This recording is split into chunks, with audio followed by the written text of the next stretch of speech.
Hello guys and welcome to the channel. Today I'm going to show you how you can install and activate two WhatsApp application on your Hafury GT20. So I'm gonna show you the two methods of that. The first one, open the Google Play, go to the search bar and look for the WhatsApp app, but not for the normal WhatsApp app, look for the WhatsApp Business. Install that one, and by this quick way you have two official WhatsApp applications on your phone. That was the first method. Now the second one, go back to the search bar in the Google Play and look for the Dual Space app.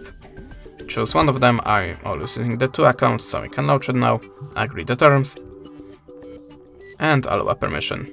Now click on the WhatsApp icon and whole process starting automatically, and now we are creating the nice WhatsApp application on this device. That's it. Thanks for the watching, leave us a subscribe, a comment, and goodbye.